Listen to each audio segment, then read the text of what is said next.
자, 이번 시간에는 전산세무 1급에서 원가 회계 정리 파트를 원가 회계를 정리해 보도록 하겠습니다. 첫 번째 그 파트에 보시게 되면 우선 타이틀이 원가와 원가 계산이라고 되어 있고 전반적으로 원가라는 게 어떤 것인지 여러분들이 배웠던 내용들이긴 한데 시간도 되고 등등해서 제가 나름대로 정리를 갖다 한번 다시 쭉 해보고 넘어가도록 하겠습니다. 질문하면 시간 많이 걸려서 제가 자문자답하면서 넘어갈게요. 원가 정리, 원가 회계라고 얘기했는데 그럼 원가가 뭔지를 먼저 아셔야 되겠죠. 자, 그래서 여기 파트에는 크게 5파트로 원가 개념, 원가 분류, 원가 계산, 그다음에 원가 회계, 흐름, 제조원가, 명세서라고 5가지 파트로 나뉘어져 있어요. 사실 이 원가 계산은 여러분이 그 처음에 배우실 때 파트에서 용어를 모르게 되면 뒤에 거는 드러나마나 이해가 안 되기 때문에 용어부터 정리를 잘 하셔서 익히셔야 된단 말이죠. 자, 원가라는 거 보게 되면 우선 이해를 돕기 위해서 제가 원가를 이렇게 한번 간단하게 정리를 해볼게요. 우선 우리 회사가 있는데요. 지금 여러분이 배우는 세무 1급 여기는 기본적으로 제조업을 한다는 게 전제 조건이란 말이죠. 그러다 보니까 기본적으로 본사가 있고 그다음에 공장이 있어요. 여기는 본사가 있고요. 여기는 공장이란 말이죠. 자, 근데 회사에서는 본사에서도 돈을 쓰고 있고요. 그다음에 공장에서도 돈을 써요. 그러겠죠? 돈을 쓰는데 그 돈을 쓰는 목적이 달라요. 본사에서 돈을 쓰는 이유는 여기는 매출을 증대시키기 위해서 매출 목적으로 돈을 쓴단 말이죠. 장사하기 위해서. 근데 공장에서 돈을 쓰는 이유가 뭐냐면 얘는 제품을 만들기 위해서 제품 제조를 하기 위해서 돈을 쓰단 말이죠.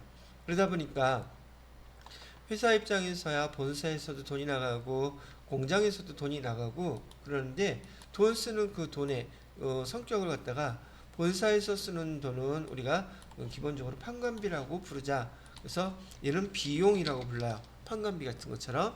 그럼 공장에서 목적이 제품을 제조하기 위해서 쓰기니까 얘는 원가라고 부르자. 이렇게 얘기가 된 거란 말이죠. 그래서 제조업에서는 본사에서 쓰는 비용 이걸 갖다가 우리는 비용이란 명칭으로 구분하기를 했고 공장에서 쓰는 것은 제품을 만들기 위해서 쓰는 것이라고 하니까 얘는 원가라고 하자라고 구분을 하기로 했단 말이죠. 그래서 공장에서 발생하는 모든 그 돈 쓴 것들은 다 뭐가 된다? 원가가 되는 거예요. 그럼 원가라는 용어 여러분 어디서 들어봤었던 거예요? 우리 수익 손익 구분을 보게 되면 매출액에서 매출 원가를 빼면 매출 총액 나오죠. 바로 여기 원가라는 것은 제조업에서는 공장에서 이런저런 이유로 목적으로 사용된 모든 돈 합계 금액이 다 어디로 들어가느냐 하면 바로 요 원가로 들어간단 말이죠. 어디의 원가? 매출 원가로 들어가는 거예요. 이렇게 우리가 저기 도소매업 같은 경우에 했을 때는 상품 사갖고 온 게 매출 원가였었잖아요. 근데 제조업에서는 공장에서 제품을 만드는 비용들이 다 원가라고 용어를 구분한다. 그래서 비용이라는 용어와 원가라는 용어만 구분하더라도 어디에서 이 돈을 썼는지 구분할 수 있게 되더란 얘기고요. 그래서 이제 원가라는 용어를 사용하는 거랍니다. 그럼 원가의 개념과 특징, 원가라는 것은 공장에서 들어간 돈이라고 하는데 그 중에서도 제품을 만들기 위해서 정상적으로 사용된 가치가 바로 원가의 특징이에요. 근데 저는 요거를 키워드로 세 단어로 나누어서 설명을 해드리겠어요. 원가가 뭐예요? 라고 물어본다 그러면 첫째, 제품을 만들 때 사용된 돈이어야 돼요. 두 번째, 정상적으로 사용된 것이어야 되고 세 번째, 거기에 사용된 가치가 바로 원가라고 부르는 것입니다. 라고 해서 원가의 그 정의, 개념을 설명하고 있어요. 그게 여러분 교재에서는 110페이지에 보시게 되면 원가의 개념, 그래서 경제적 가치의 소비, 제품의 생산과 관련된 소비, 정상적인 경제적 자원의 소비 이렇게 크게 세 가지로 구분을 하고 있는 거예요. 그러면 얘를 시험 문제에서는 여러분들이 문제를 내게 되면 다음 중 원가에 대한 설명 중 해당 없는 거 찾으라고 얘기해 놓고서 기억, 니은, 디귿 세 가지를 갖다가 써놓고서는 그 이외에 다른 거 하나 집어넣는 거예요. 그래서 원가라는 것은 제가 키워드만 이렇게 나열해 놓은 거예요. 자, 원가라는 것은 제품을 만들기 위해서 정상적으로 사용된 가치가 바로 원가입니다 라고 한 줄로 기억을 하고 계시면 그 첫 번째 원가의 개념에 대한 내용들은 정리가 되실 거라고 봅니다. 자, 두 번째 원가의 분류. 그럼 원가를 갖다가 분류하는데 원가는 다음과 같은 내용으로 분류를 한다는 얘기예요. 원가의 분류 첫 번째 게 제일 흔한 게 발생 형태에 따라서 원가를 분류하는 방법이랍니다. 발생 형태라는 것은 지금 여기 공장에서 쓰는 돈이 크게 세 가지로 구분해 봤더니 뭐뭐에서 돈을 제일 많이 쓰느냐면 원재료를 사갖고 오는데 재료비가 있어요. 재료비 쓰는데 제품을 만들기 위해서 많이 쓰고, 그 다음에 공장에서 일하는 사람들, 생산직, 근로자들, 관리직들 할 거 없이 공장에서 일하는 사람들의 월급, 우린 그걸 뭐라고 부르냐면 노무비라고 불러요. 그 다음에 재료비, 노무비 이외에 사용되는 모든 비용들을 우리는 뭐라고 부를 거냐면 경비라고 부를 거란 말이죠. 그래서 기본적으로 공장에서 발생되는 원가는 크게 세 가지로 이렇게 구분을 했었다는 얘기죠. 이걸 갖다가 다른 말로 뭐라고도 부르냐면 원가의 3요소라고도 불러요. 우리가 일반적으로 얘기할 때 이 세 가지를 원가의 3요소라고 이렇게 부른단 말이죠. 그래서 원가를 분류할 때 제일 첫 번째 제일 많이 나오는 항목이 발생 형태별로 구분하는 요 세 가지가 제일 흔하게 많이 나옵니다. 자, 그 다음에 두 번째 원가를 분류하는데 어떤 식으로도 분류하냐면 경제적 효익이 소멸됐으면 소멸원가, 소멸되지 않았으면 미소멸원가라는 용어로 사용해요. 경제적 효익이라는 것은 돈 되는 거 얘기하는 거예요. 예를 들어서 여기 나와 있는 첫 번째 소멸원가라고 얘기하는 것은 계정으로 따졌을 때 얘는 매출원가가 소멸원가에 해당이 돼요.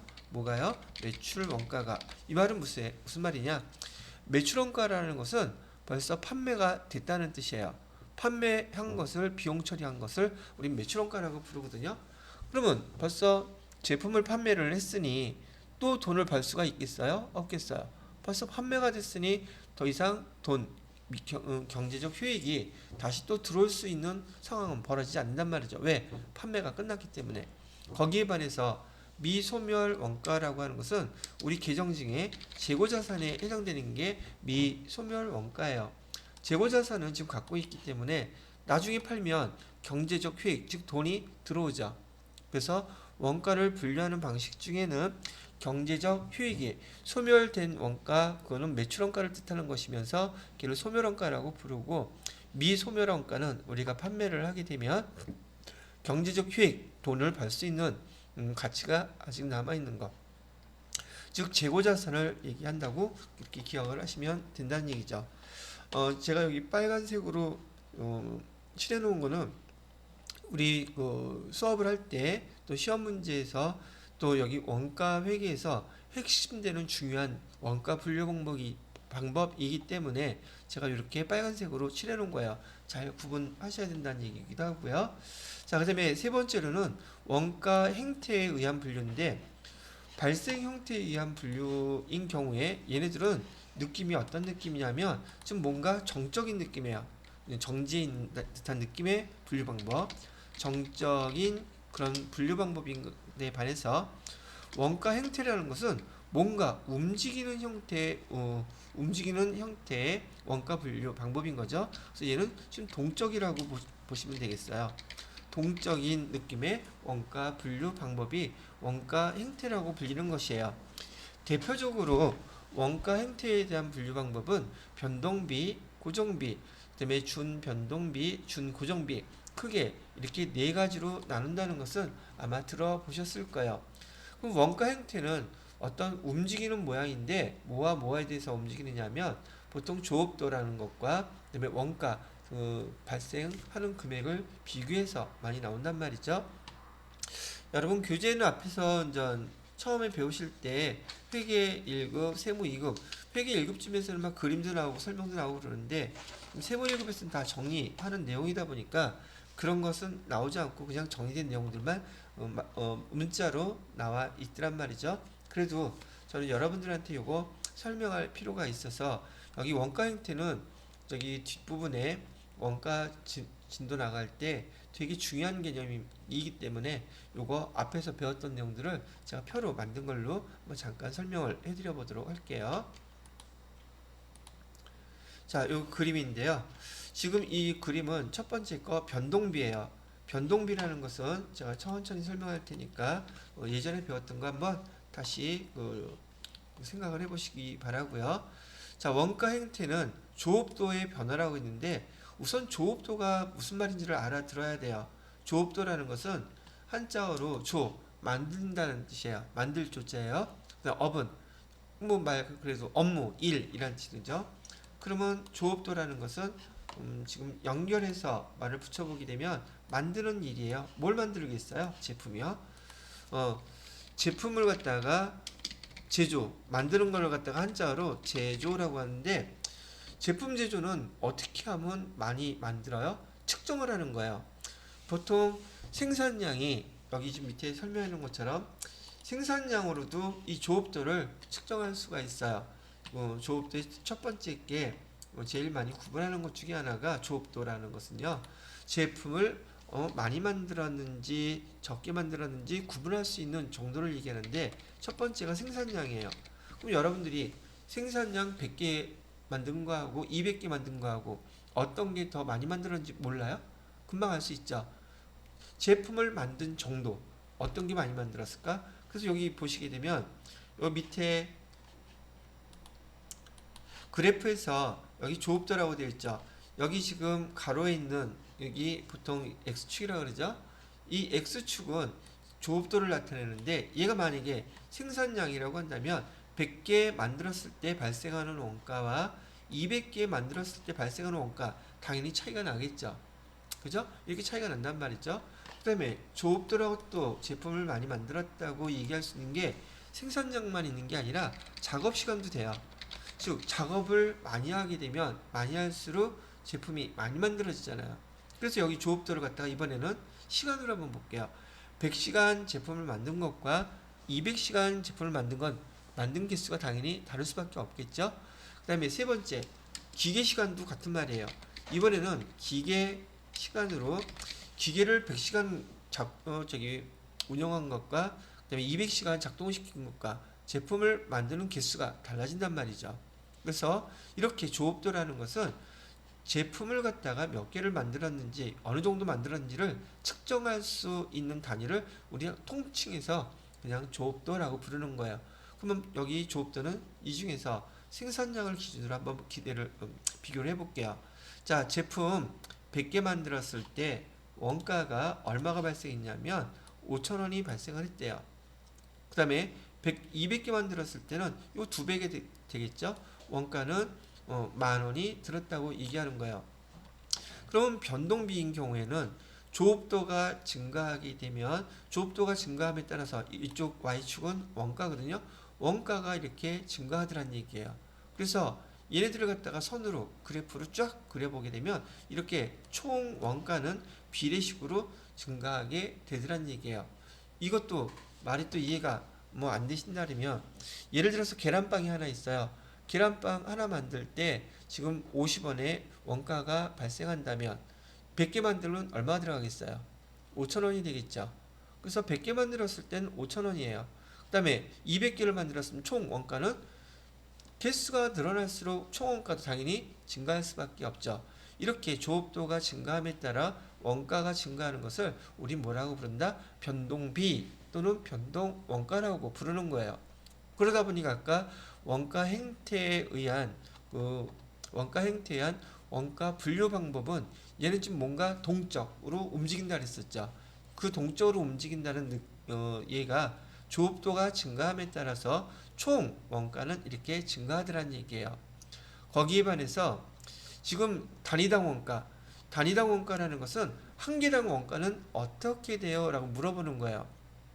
그럼 거꾸로 얘기해서 여기 지금 5,000원의 총 원가가 발생했는데 제품 만든 게 100개라 그러면 5,000원을 그 다음에 100원으로 나누게 되면 한 개당 단가는 얼마가 계산이 돼요? 한 개당 단가는 5,000원 나누기 100 하니까 50원 나오겠죠. 그죠? 한 개당 원가는 변할까? 안 변할까? 200개 만들었을 때 만원이 발생했다면 이 만원을 200원으로 나누면 또 단위당 원가는 계속 똑같이 50원이 되더란 말이에요. 그래서 여러분이 시험 문제에서 많이 보셨을 때 변동비인 경우에 또는 변동원가인 경우에 단위당 원가의 그래프는 이렇게 일정하죠. 조업도가 증가함에도 단위당 변동비의 단위당 원가는 일정하다. 이게 내용이고요. 그 다음에 조업도가 증가할수록 단위당 원가는 비례해서 증가한다. 이건 총원가가 이렇게 증가하는 거죠. 그래서 그래프 시험 문제도 많이 나온단 말이죠. 변동비는 총원가는 조업도가 증가함에 따라서 비례해서 증가하고 단위당 원가는 얘는 일정하다. 여기 금액 계산한 거 보여준 거예요. 구분됐어요? 정철씨?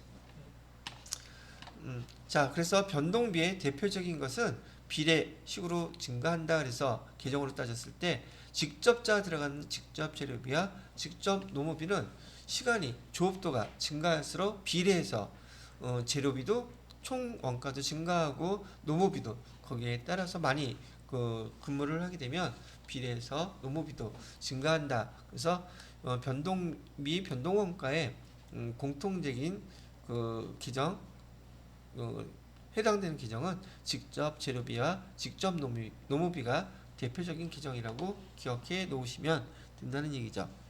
자, 이번에는 고정비를 얘기해 볼게요. 고정비라는 것은 제품을 생산하거나 생산하지 않거나 일정하게 내야 되는 돈이란 뜻이에요. 즉 여기서 지금 6,000원이라고 제가 여기 써놨는데 지금 이 공장 안에서 제품을 100개를 만들건 200개를 만들건 얘는 무조건 6,000원은 내야지 돼요. 대표적인 게 뭐냐면 여기 임차료 계정이랍니다. 그래서 여기 제가 6,000원 얘가 임차료라고 계정한다면 임차료, 이 임차료는 이 공장에서 제품을 하나도 안 만든다 할지라도 이 금액 6,000원은 내야 된단 말이죠. 100개를 만들어도 6,000원, 200개를 만들어도 6,000원. 즉 여기 고정비는 총 원가가 조업도가 이렇게 증가하더라도 총 원가는 일정하다. 요 용어를 이해하고 계셔야 될 것이고, 거기에 반해서 그러면 단위당 원가는 어떻게 돼요? 라고 물어본다면, 자, 하나도 안 만들었을 때 6,000원 나왔죠? 그럼 단가는 계산할 수가 없을 것이고, 자, 100개 만들었을 때 6,000원이라면 이 6,000원을 100으로 나눠봐요. 그러면 한 개당 단가는 60원이 이렇게 계산된단 말이죠. 그래서 고정비 같은 경우의 성격은 6,000원을 100개 만들었을 때 그 금액을 개수로 나눠주게 되면 단위당 원가는 60원. 근데 만약에 200개를 만들었다면 6,000원을 200개로 나누니까 단위당 원가는 30원으로 반으로 뚝 떨어지죠. 그래서 그래프가 이런 식으로 나타나요. 그래서 이 그래프의 모양이 바로 고정비에 대해서 단위당 원가를 나타내는 그래프의 모양이 된다는 얘기죠. 그래서 여기 그래프 지금 제일 많이 나오는 게 변동비와 고정비의 총원가 비교를 한단 말이죠. 변동비의 총원가는 비례해서 상승하고 고정비의 총원가는 항상 일정하다. 거기에 반해서 여기 단위당 원가는 변동비는 단위당 원가가 조업도가 증가했더라도 일정한데 고정비의 단위당 원가는 우하향으로 감소하더라. 요게 그림만 보고서도 얘가 변동비를 뜻하는 것인지 고정비를 뜻하는 것인지 파악하실 수 있어야 되고, 시험 문제 그렇게 잘 나오는 거 총원가인지 단위당 원가인지에 따라서 그래프 모양이 달라져요. 세무 1급에서도 요 원가 행태에 대한 질문은 거의 빠지지 않고 많이 출제가 되기 때문에 개념 자체를 잘 이해해 놓으실 필요가 있답니다. 자, 이 고정비에 대한 개정 과목은 감가상각비라든지 그다음에 공장 임차료라든지 화재 보험료 개정이 고정비의 대표적인 거예요.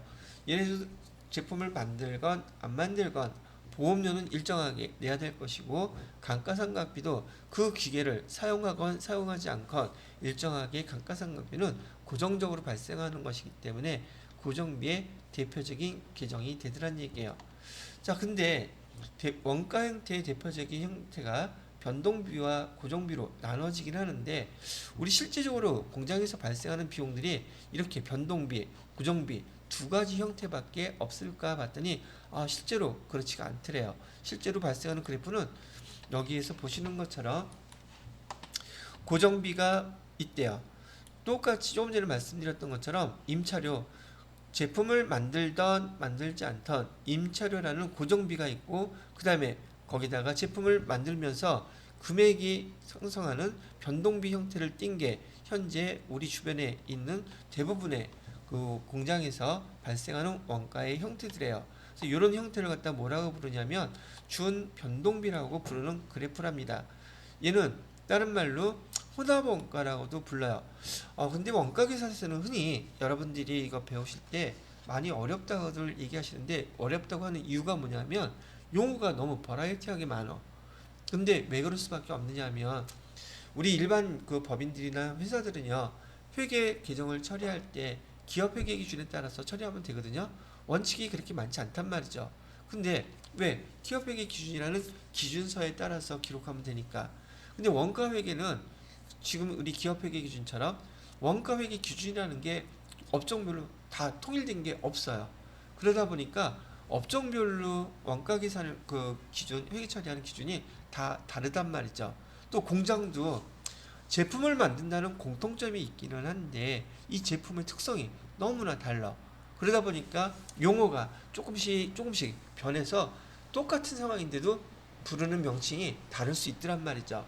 근데 여기서는 그런 명칭을 구분하기 위해 최소화 시켜놓은 내용이긴 하지만 그 용어들이 업종별로 많이 다릅니다. 그래서 용어들이 많아질 수밖에 없다는 특징이 있어요. 예를 들어서 여러분 그 설탕가루 아시죠? 설탕가루도 제품이에요. 그 다음에 조선음소에서 그 15층, 20층짜리 되는 높이의 배를 짓는 거 한 척 짓잖아요. 만드는 거 그것도 제품이에요. 그럼 설탕 알갱이 하나라고 그것도 제품이고 조선소에서 만드는 배도 제품이고 그럼 비교가 어마무시하죠. 근데 제품이라는 공통점은 있지만 이렇게 형태라든지 업종에 따라서 너무나 제조하는 형태가 달라서 걔를 총괄적으로 회계 처리할 때 규정할 수 있는 원가 회계 기준이라는 그런 게 없더란 말이죠. 업종별로는 있어요.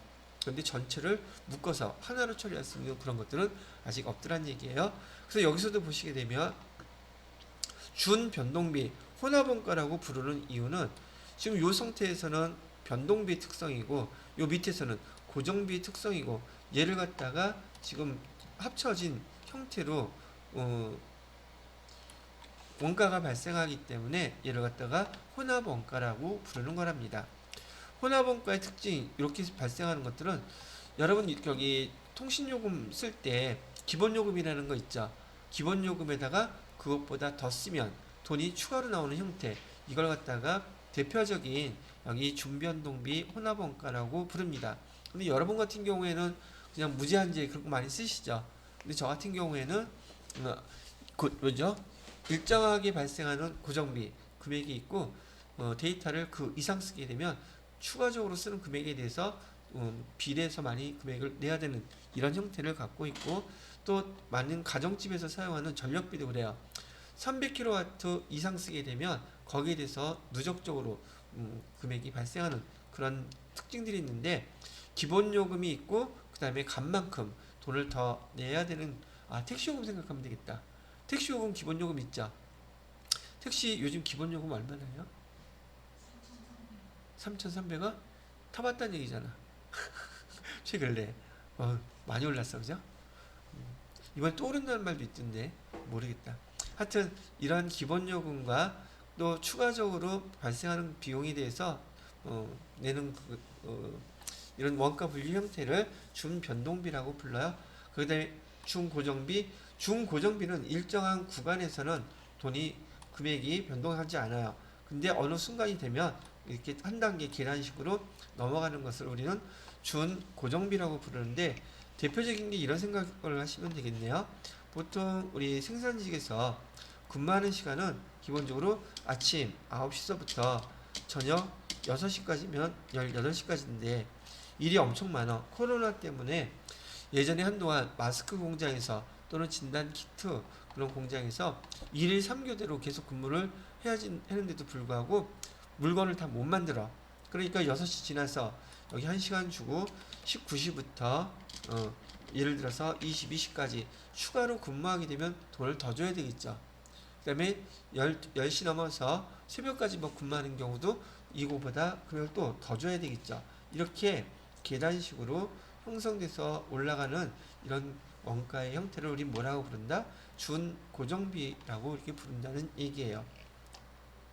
그래서 일정, 여러분이 아마 이런 문제 설명 보셨을 거예요. 관련 범위 내에서 조업도의 일정한 수준 이상 증가하면 원가가 증가하는 거, 계단식으로 이렇게 나가는 것을 의미합니다 라고 얘기해 드리는 거예요. 자, 이걸 왜 지웠냐? 이상가 아니라 이상. 자, 그래서 시험 문제에서 많이들 보셨고 개념적으로도 중요한 내용이어서 여기 지금 여기 해당되는 원가의 분류에서 원가 행태에 대한 분류 다시 한번 설명을 해드렸어요.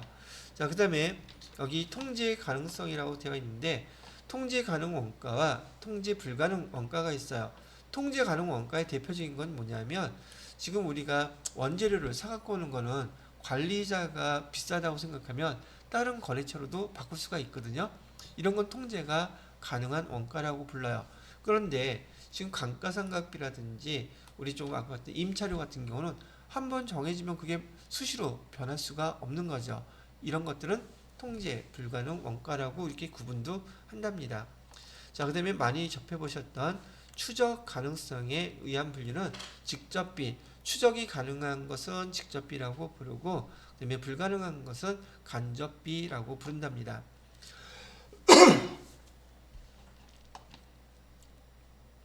자, 여기 직접비 같은 경우에는 어떤 예를 하나 들어볼 수 있느냐면 요즘 여기에도 계란빵 파는 데 있어요? 네. 있어? 그 계란빵 안에 계란 몇 개 들어가요? 하나에 하나 들어가지. 요즘 그 달걀 계란 하나에 얼마 정도 나죠? 응? 몰라? 가만있어 봐. 계란 한 판에 얼마죠? 안 사봐서 몰라? 계란을 안 키워? 예를 들어서 한 저기 30개죠. 6,000원이라고 가정합시다. 30개 6,000원이면 하나 200원권이죠. 그죠? 그래서 여기 우리가 계란빵을 한번 얘기해 볼게요. 계란빵인 경우에 계란빵 하나 만들 때 계란이 몇 개 들어간다? 한 개가 들어가요. 오케이? 그럼 그 금액은 얼마예요? 한 개니까 200원이죠. 그죠? 자, 그러면 이 계란빵을 10개 만들면 원가 계란값은 얼마가 되겠어요? 자, 계란빵 한 개 만드는데 200원 들어가요. 근데 이 계란을 10개를 만들었어. 그럼 계란은 몇 개가 들어갔겠어요? 2만 원, 그렇게 크게 보지 마. 2천 원. 2만 원과 2천 원은 엄청나게 차이 나요. 자, 그러면 계란빵 10개 만들었을 때 원가 2천 원 들어간 거 금방 추적할 수가 있죠. 이런 걸 뭐라고 부른다? 직접비라고 불러요. 근데 이렇게 계란빵을 만들기 위해서 불 갖다가 가스든지 떼야 될 거 아니겠어요? 가스비. 가스비는 얼마가 들어갔을까? 알 수가 있나? 그냥 10개 만들었는데 가스비가 3,000원 나왔어. 그러면 3,000원 그 금액 자체를 그냥 개수로 나누어서 한 개당 얼마 이렇게 계산할 수밖에 없단 말이죠. 이거는 빵 만들 때 가스비가 직접 얼마씩 들어갔는지 하나당 추적이 가능해요? 불가능해요? 이건 추적할 수가 없어. 그렇기 때문에 그냥 금액이 나온 걸 개수로 나눠서 하나당 얼마니 이렇게 계산할 수밖에 없단 말이죠. 이렇게 추적이 불가능한 걸 우리 뭐라고 부른다? 간접비라고 부른다는 얘기예요. 그래서 추적 가능성에 대한 이 직접비, 간접비와 그다음에 요 용어들 다 설명하면 그다음부터는 원가에 대해서 배울 텐데 우리는 요 두 가지 발생 형태로 두 개 발생 형태와 추적 가능성을 합쳐서 복합적으로 사용하는 용어를 이제 우리가 주로 많이 사용한다는 얘기죠. 어떻게 사용하느냐면 이렇게 사용해요. 조금 전에 추적 가능성에 대해서 직접비와 간접비로 구분한다고 얘기해드렸죠. 그 다음에 원가의 3요소 재료비, 노무비, 제조경비 이렇게 있는데 얘를 매트릭스로 연결시키는 거예요. 자, 재료비인데 직접 재료비, 재료비인데 간접비면 간접 재료비 이렇게 구분할 것이고 그 다음에 노무비가 직접비일 때는 직접 노무비, 그 다음에 경비가 직접비일 때는 직접 경비, 그 다음에 여기 노무비가 간접비일 땐 간접 노무비 이렇게 해서 요 매트릭스를 6가지로 이렇게 구분을 해놨어요. 구분해 놓고 우리가 아까 공장에서 제품을 만들기 위해서 사용하는 원가는 원가의 3요소라고 불렀잖아요. 원가의 3요소 그리고 3요소라고 불렀는데 이렇게 구분하는 것을 이제는 우리가 직접 원가 계산 배우시면서 더 구체적으로 어떻게 구분할 거냐면 직접 재료비와 직접 노무비 나머지 4개 합친 걸 제조 간접비라고 불러요. 뭐라고 부른다고요? 제조 간접비. 그래서 직접 재료비 그다음에 직접 노무비 세 번째 나머지 합쳐서 제조 간접비 이래서 공장에서 만드는 제품을 만들기 위해서 사용된 금액 한 푼도 빼놓지 않고 모두 다 집계할 때 이 3가지 계정만 사용해요. 그래서 큰 3가지 계정이 뭐다? 직접 재료비고 그 다음에 직접 노무비이고 제조 간접비 3개로 나누는데 지금 조금 전에 말씀드렸던 것처럼 직접 재료비 이하고요. 직접 노무비 예. 그리고 나머지 얘는 좀 초록색으로 할까요? 요 3개하고 플러스 얘까지 합쳐서 뭐라고 부른다? 제조 간접비라고 부르는 거예요. 선생님 여기 직접 경비도 직접비인데 왜 제조 간접비에 다 포함시키나요? 라고 물어본다면 여기 직접 재료비나 직접 노무비에 비해서 직접 경비는 정말 그 금액이 아주 미미해요. 그러니까 얘를 갖다가 별도로 집계할 필요를 못 느낀다는 얘기죠. 발생하지 않거나. 그래서 얘는 거의 없는 애 취급을 하는 거예요. 발생했다 할지라도 금액이 너무 상대적으로 미미해서 어디에 다 포함시킨다? 여기 제조간접비에다가 다 포함시켜서 계산을 합니다. 그래서 여러분들은 원가 계산할 때 지금부터는 직접 재료비와 직접 노무비, 제조간접비 이 3가지만 있으면 공장에서 제조업체에서 제품을 만들 때 쓴 모든 비용들을 다 집계할 수 있다 이렇게 보시면 된다는 얘기예요. 자, 그러다 보니까 이 3가지 계정들을 갖다가 이렇게 구분해서 회계 1급에서 처음 나왔을 때 뭘 가르쳐 줬었느냐면 여기 직접 재료비와 그 다음에 직접 노무비 요거 합친 용어를 뭐라고 부르기로 약속을 했냐면 기초원가 또는 기본원가라고 부르기로 약속을 한 거예요. 이 용어를 모르게 되면 뒤에 계산 문제 나는 거 알 턱이 없죠. 그래서 이 처음 원가 계산 배우실 때 이 용어 구분 못하면 제 문제 계산 특히 계산 문제 많이 나오는데 용어 설명조차도 이해가 안 된단 말이죠. 그래서 요 용어 잘 익히셔야 되고요. 자, 두 번째 여기 직접 노무비하고 얘는 공통이에요. 네모로 해야 되겠네. 직접 노무비하고 제조 간접비를 합친 용어를 뭐라고 부르기로 약속을 했느냐면 가공비 또는 가공원가로 부르기로 했어요. 그 다음에 이 가공비나 가공원가를 또 다른 그 원가에서는 전환원가라고도 불러요. 전환원가가 바로 가공비를 뜻하는 말이기도 합니다. 전환원가가 뭐예요? 그런데 가공이라는 뜻이에요. 가공이라는 게 또 무슨 뜻인데요? 예를 들어서 우리가 만들고자 하는 그 제품이 있는데 걔를 어떤 특정한 모양으로 우리가 원하는 모양으로 뭔가 가공해서 가공이라는 게 바꾼다는 뜻이거든요. 그래서 가공할 때 필요한 게 자 한번 여기 한번 테스트 해볼까요? 테스트래네. 한번 설명해 볼까요? 자, 우리가 제품을 하나 만들려고 그래요. 어떤 제품이 제일 좋을 것 같으냐면 저 뒤에 있는 온풍기를 한번 생각을 해봐요. 온풍기를 만들기 위해서 제품이죠. 만들기 위해서 우리가 돈을 써야 되는데 크게 세 가지 돈을 써야지 돼요. 세 가지에다가 첫 번째는 온풍기를 만들기 위한 직접 재료비, 두 번째로는 온풍기를 만들 때 동원되는 그 생산직들의 월급, 직접 농업비, 그 다음에 그 이외에 들어가는 비용, 제조간접비 세 가지가 있어요. 이 세 가지 중에서 이 온풍기를 만들기 위해서 반드시 꼭 없어서는 안 될 거 두 가지만 골라봐요. 세 가지 중에서 온풍기 만들기 위해서 두 가지가 반드시 필요하다면 뭐하고 뭐가 필요해요? 여기서 그렇죠? 직접 재료비하고 직접 농업비는 가장 근본적인 거에 온풍기를 만들기 위해서는 없어서는 안 될 거란 말이죠. 오케이? 자, 그럼 온풍기를 만드는 거 얘가 그래서 명칭이 기초원가, 기본원가라는 명칭으로 사용된 것이고요. 그 다음에 이 온풍기를 만들기 위해서 처음에는 원재료를 사갖고 와야 되잖아요. 그 원재료를 이 온풍기 모양으로 가공할 수 있는 비용 세 개 중에서 어떤 게 해당될까요? 라고 물어본다면 직접 농업비는 사람이 재료를 온풍기로 가공할 수가 있겠죠. 그래서 여기 직접 농업이 들어가는 것이고 제조간접비 중에 기계장치들 돌리는 거 있죠. 기계로도 가공할 수 있잖아요.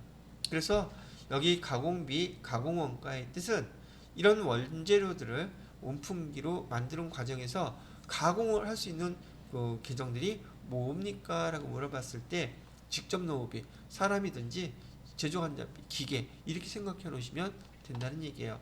요거는 여러분들이 뒤에 이제 문제들 보시거나 과거에 문제 풀어보셨던 것 중에서 기본원가도 가르쳐주고 가공원가도 가르쳐주고 계산해야 될 것들이 뒤에 앞으로 나오는 모든 원가에서 등장하는 용어들이기 때문에 지금 요 용어를 구분을 잘 해놓으시기 바란다는 얘기예요.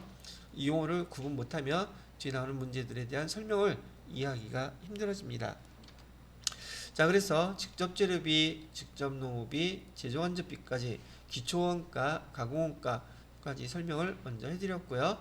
자, 그 다음에 여기 또 원가 분류에서 제조활동과 관련된 분류 방법이 있대요.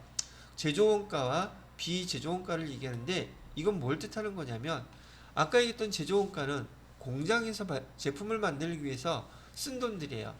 공장에서 제품을 만드는데 쓴 돈을 제조원가라고 부른다. 근데 아까 우리 본사에서 사용하는 돈이 있었죠. 판관비. 걔는 제품 만들 때 사용된 돈인가요? 제품 만드는 거하고는 상관이 없는 건가요? 비제조 원가는 제품 만드는 것과는 상관이 없는 원가라는 걸 뜻하면서 제조 원가는 아까 공장에서 제품 만들기 위해서 쓴 돈, 그래서 제조 원가라고 부르는 거고요. 여기 비제조 원가의 대표적인 건 판관비예요. 아까 설명했던 거 뭐라고요? 판관비. 판관비를 다른 말로 비제조 원가라고 부르는 거예요. 제조 원가는 공장에서, 비제조 원가는 본사에서 쓴 비용을 원가를 또 이런 식으로도 구분하는 방법이 있더랍니다. 자, 그 다음에 뒤에 보면은 의사결정과 관련된 원가라고 해서 기회원가와 매몰원가가 대표적으로 많이 나와요.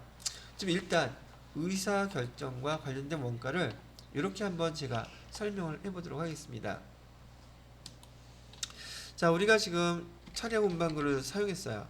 차량 운반구를 얼마짜리를 사용했었느냐 하면 5,000원짜리 였었는데 얘가 감가, 상가, 누계액으로 얼마가 발생했냐면 4,000원이 이렇게 발생을 했대요. 그럼 얘 장부가액은 얼마가 될까? 1,000원이 되겠죠. 장부가액은 1,000원이라고 이렇게 계산이 됐단 말이죠. 아, 근데 얘를 차를 바꿀까? 아니면 얘를 갖다가 그냥 사용할까? 이런 고민이 되는 거예요.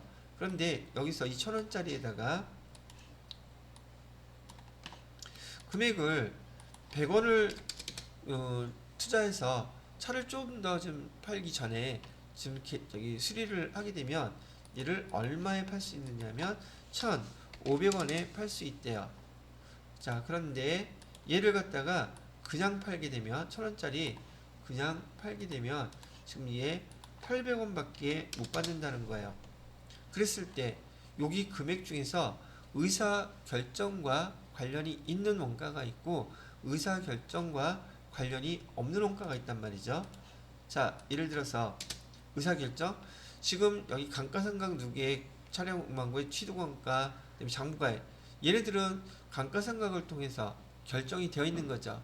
얘네는 또 의사결정을 할 수가 있어요, 없어요? 얘는 벌써 다 확정이 되어 있는 원가란 말이죠. 그래서 얘를 갖다가 우리가 부르는 명칭으로 뭐라고 부르냐면 의사결정과 관련이 있다 없다? 의사결정과는 관련이 없는 그런 원가다 이렇게 부르는 거예요. 그리고 또 다른 말로는 의사결정과 관련이 없으면서도 얘를 벌써 묻어버렸다. 그래서 매몰 원가라고도 불러요. 매몰 원가는 의사결정과 관련이 있는 원가다, 없는 원가다. 없는 원가를 매몰 원가라고 부르는 거예요. 거기에 반해서 지금 우리가 선택할 수 있는 것은 여기에 100원을 투자해서 1,500원에 팔 것인지 그냥 팔아서 800원에 팔 것인지 지금 우리가 결정할 수 있는 건 뭘 결정할 수 있어요? 얘를 결정할 수 있죠. 의사결정할 때 1,500원이 됐든가 여기 800원이 됐든가 우리가 얘를 어떤 걸 선택해서 파느냐에 따라서 의사가 결정을 하느냐에 따라서 금액이 달라질 수 있단 말이죠. 이런 걸 갖다가 우리는 뭐라고 부른다?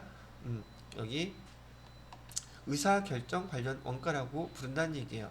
자, 그런데 그 중에서 이렇게 하고 또 하나 더 얘를 연결시켜 볼게요.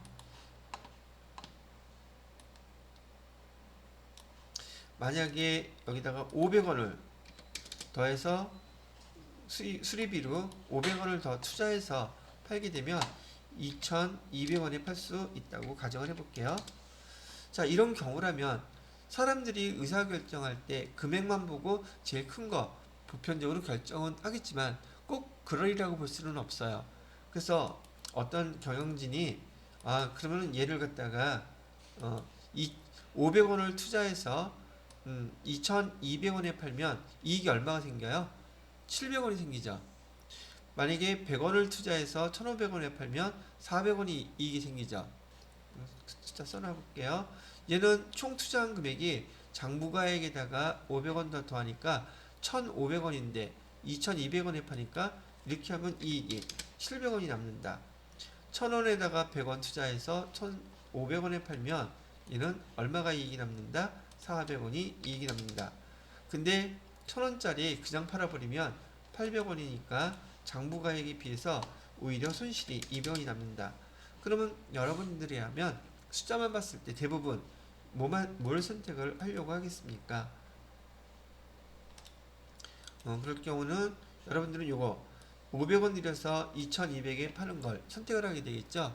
이렇게 선택하고 그 다음 선택할 수 있는 조건이었던 여기 1,500원에 파는 경우 800원에 파는 경우 얘를 희생하게 되겠죠. 그래서 이렇게 초이스 선택을 하고 나서 내가 선택할 수 있는 그 금액 중에서 가장 큰 금액 요거를 갖다가 우리는 뭐라고 부르냐면 기회비용이라고 불러요. 기회비용이라고도 부르고 기회원가라고도 불러요. 기회원가라고도 이렇게 부른다.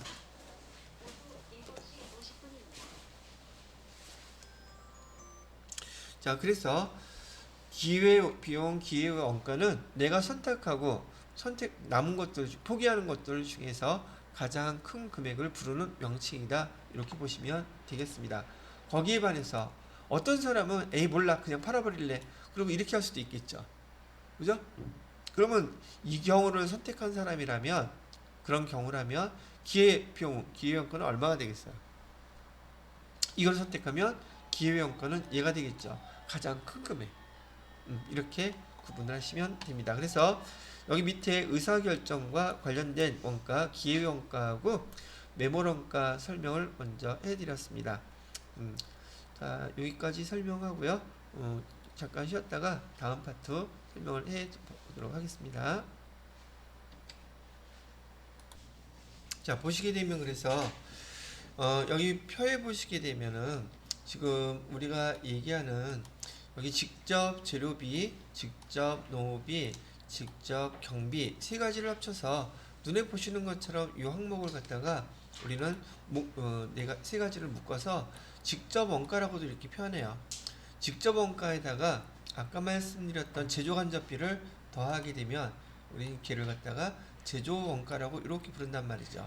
그래서 제조 원가란 직접 원가하고 제조 간접비가 합친 용어를 제조 원가라고 부르고, 뭐 직접 원가는 직접 재료비, 직접 농업비, 직접 경비 이 세 개를 합쳐서 직접 원가라고 부르는 것이고요. 공장에서 만든 거 여기다가 좀 별도로 이렇게 초록 색깔로 표시하게 된다면, 지금 여기서 설명한 여기까지가 어디에 나와 있는 내용들이냐면, 여러분이 제조 원가 명세서라고 이따가 보여드릴 건데, 제조 원가 명세서에 나오는 항목들이 바로 제조 원가 얘까지가 나와 있는 것들이란 말이죠.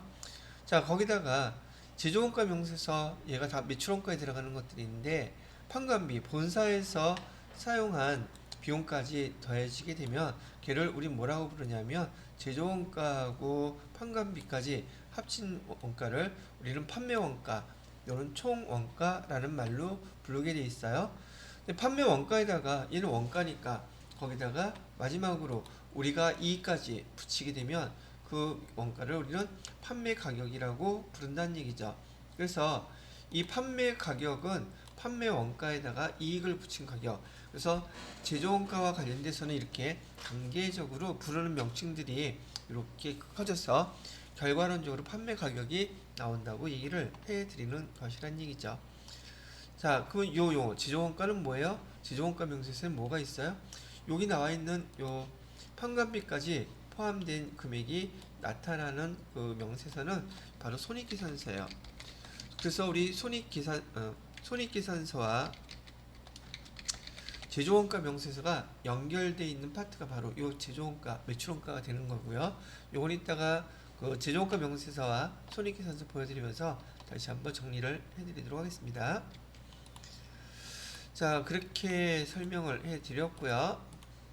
자, 그 다음에 이제 원가 계산의 단계를 설명을 해볼게요. 조금 전까지 우리가 배웠던 내용 중에서 원가의 분류까지 설명이 들었는데, 이제 원가를 갖다 분류해서 용어들 이제 이해가 되셨다라면 그 다음 단계는 원가를 어떻게 계산하는데요? 라고 물어보는 거예요. 근데 이 절차를 보시게 되면 원가 계산의 단계는 원가 요소별 계산, 아까 원가의 3요소라고 불렀던 재료비, 농업비, 제조경비, 요게 바로 우리가 계산해야 될 첫 번째 단계 원가 계산의 순서란 말이죠. 두 번째로는 이렇게 재료비라든지 농업비, 제조경비를 다 투입해서 그 다음에 제품을 만들기 위해서 투입하게 되면 그 제품들은 공장에서 제품들이 만들어지기 시작할 거예요. 그래서 여기서 부문별 계산이라는 게 필요한데, 부문별 계산이라고 얘기하는 것은 이 부문이란 말 뜻이 만드는 장소를 뜻해요.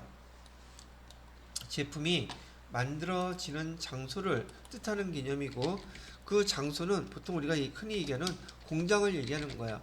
공장에도 가보게 되면 제품을 만드는 장소들이 한 군데만 있는 게 아니라, 한 군데라 할지라도 안에 그 컨테이너들이 여러 가지, 컨테이너가 아니라 그 컨베이어 벨트, 제품을 만드는 장소들이 꽤 많단 말이에요.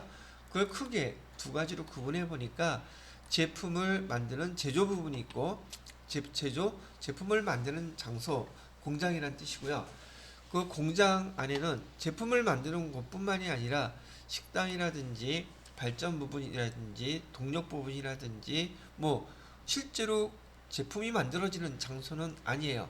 근데 이 제조 부분을 서포트 해주기 위한 장소들이 여러 곳 있더란 말이죠.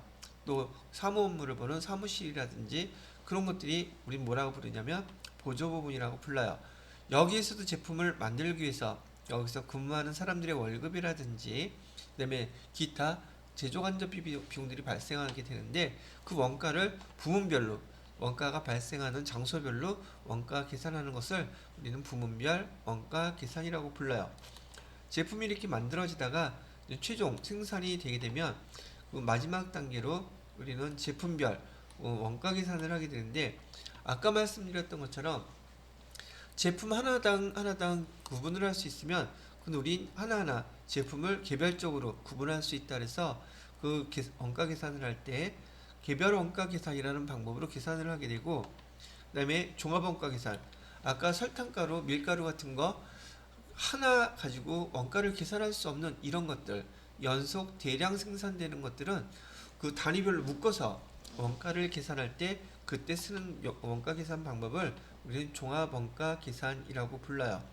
여기까지만 설명하게 되면 지금 여러분 교재에서는 회계 1급에서 설명하는 원가 계산 방법, 제품별 원가 계산 방법을 설명해 드린 것이고, 그 이후에 뒤에 이제 설명하겠지만 세무 2급에서는 여기에 포함해서 결합 원가 계산이라는 것도 있었어요. 그 다음에 여러분이 세무 1급에서 배우시게 될 표준 원가 계산이라는 것도 배우시게 되고, 여러분 세무 1급에서의 대부분 시험 문제는 여기 원가 계산 중에서 이 표준 원가 계산이 거의 빠지지 않고 출제가 되고 있어요. 왜 그러냐면 표준 원가 계산은 제조업에서 보편적으로 제일 널리 사용되는 방법이기 때문에 시험 문제에서도 또 실무에서도 기본적인 내용들을 알고 계셔야 된다고 생각을 해서 시험 문제가 빠지지 않고 출제가 되고 있단 말이죠. 그래서 제품별 원가 계산 이렇게 이루어지는 것은 컨베이어 벨트 상에서 제품이 처음에 투입이 되고 만들어지고 그 다음에 제품별로 생산됐을 때 원가 계산하는 단계가 이렇게 세 개로 나뉘어졌다고 기억을 하시면 되겠습니다. 그래서 회계 1급 정도 수준에서는 원가 계산 단계, 요소별 원가 계산, 부문별 원가 계산, 제품별 원가 계산 요 순서 자체도 시험 문제에 출제가 되고 있었단 말이죠. 저는 여기 원가 계산 단계에서 각각의 단계에서 진행되는 것들을 하나하나 또 구분해서 정리를 해보도록 하겠습니다. 자, 1단계 원가 요소별 원가 계산은 재료비도 계산해야 되고 노무비도 계산해야 되고 제조, 경비도 계산해야 되는데 어떤 방법으로 계산하는지 보여드릴게요. 그다음에 원가 계산의 종류, 그 교재 몇 페이지에 나와 있는 것이냐면 지금 제가 방금 설명한 것은 111페이지에 원가 계산 단계 설명해 드린 거고요. 지금 이 파트에 나와 있는 것은 112페이지에 원가 계산의 종류라고 하는데 이 내용 뭐 별반 어려운 내용은 아니에요. 한번 보세요. 이것도 용어에 대한 구분이라고 보시면 되겠는데, 원가 계산 시기에 따라서 원가 계산 종류를 어떻게 계산하느냐 하면 사전 원가 계산이다, 사후 원가 계산이다 이렇게 구분을 해요. 이게 무슨 말이에요? 사전 원가 계산이라는 거, 사후 원가 계산이라는 거. 자, 우리가 제품을 만드는데 원가가 발생을 했어요. 원가가 발생을 했는데 지금 1월부터 12월까지 발생한 것을 갖다가 다 실제로 집계를 했단 말이죠. 그러면 집계한 금액, 원가가 1,000원 나왔다고 가정했을 때 이 1,000원은 실제로 발생한 거죠. 이렇게 원가가 발생을 해서 최종적으로 원가가 1,000원 이렇게 결정되는 것을 우리는 사후 원가 계산이라고 불러요. 사전이 아니라 사후. 사후라는 것은 일이 다 끝난 다음에 원가를 집계한 것을 우리는 사후 원가 계산이라고 부르고, 얘를 다른 말로 실제 원가, 실제로 발생한 걸 원가 계산했으니까 실제 원가 계산이라는 말로도 사용합니다. 거기에 반해서 원가가 1,000원 이렇게 발생했다고 사후에 다 집계한 그 금액에 반해서 사전에 1월 달에 원가가 1,000원 정도, 예를 들어서 1,100원 정도 발생할 거라고 예상을 하고 나서 원가를 미리 이렇게 집계해서 계산해 놓는 방법을 우리 사전 원가 계산이라고 해요. 그래서 뭐 원가 계산 시기를 다 지난 다음에 원가를 집계하느냐, 원가 한 해가 시작되기 전에 발생할 원가를 미리 예상해서 여기를 사용하느냐에 따라서 사전 원가 계산, 사후 원가 계산 이렇게 부르고, 요 용어도 실제 원가 계산은 뭐에 속한다? 사후 원가 계산에 속하고, 사전 원가 계산에 속하는 개념은 여기 예정 또는 표준 가격, 아까 얘기했던 표준 원가 계산 있잖아요. 얘네들은 다 사전에 원가를 미리 계산하는 방법으로 사용하는 것이고, 실제 실무 업무에서 사용되는 주로 방법은 이 사전원가 계산이 대부분 먼저 사용이 됩니다. 그리고 12월 달에 가서 실제 원가 계산이 짓게 되면 그 예상했던 것과 실제 발생한 원가에 대한 차이를 조정해 주는 거예요.